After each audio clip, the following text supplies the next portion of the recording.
লোকসভা ভোটের আগে রেজিনগরে সাংসদ অধীর রঞ্জন চৌধুরী রেজিনগর বিধানসভায় উন্নয়ন কোন পথে আরও কীভাবে রেজিনগরে উন্নয়ন করা যায় তা নিয়ে বিস্তর আলোচনা করলেন অধীর রঞ্জন চৌধুরী। 1 টাকা ডাউন পেমেন্টে এবার hero bike, hero winter carnival, 10,000 টাকা পর্যন্ত ক্যাশ ডিসকাউন্ট, 4,000 টাকা পর্যন্ত ফ্লিপকার্ট অফার, 0% সুদের হার, স্পট এক্সচেঞ্জের সুবিধা, আকর্ষণীয় ফাইন্যান্স স্কিম।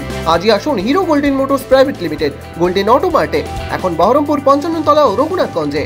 শনিবার রেজিনগর বিধানসভার পিলখানা গ্রামে অধীর চৌধুরী। লোকসভা ভোটের আগেই কংগ্রেসের পক্ষ থেকে আয়োজন করা হয় কর্মী সভার।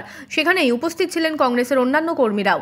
এলাকায় যে সমস্ত উন্নয়নমূলক কাজ হয়েছে সে সমস্ত বিষয় নিয়ে আলোচনা করেন এদিন প্রদেশ কংগ্রেসের সভাপতি অধীর রঞ্জন চৌধুরী। এখানকার এই ট্রেনের যদি কোচটা বন্ধ করে দেওয়া হয় তাহলে এখানকার যারা ছানার ব্যবসায়ী, যারা দুধের ব্যবসায়ী, তারা খুব বিপদে পড়বে, তাদের আর্থিক লোকসান হবে। বলেছিল তো মিডিয়া, এই সুবিধা এখানকার ট্রেনে ছিল না, আলাদা করে কোচ এখানকার ট্রেনে ছিল না। আমি যখন 18 মাসের জন্য রেলমন্ত্রী হয়েছিলাম, মনে করে দেখুন আমি এই ব্যবস্থাটা চালু করেছিলাম। আমাদের কাজটা কি? আপনারা জনপ্রতিনিধি করেছেন, আপনাদের সমস্যা মানুষের কাছে তুলে ধরা, নির্দিষ্ট জায়গায়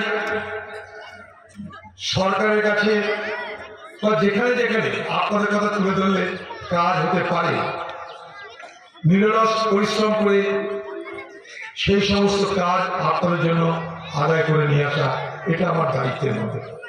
এছাড়াও ভবিষ্যতে আরও কিভাবে এলাকার উন্নয়ন করা যায় সে নিয়েও সাধারণ মানুষের সঙ্গে আলোচনা করলেন সাংসদ অধীর চৌধুরী।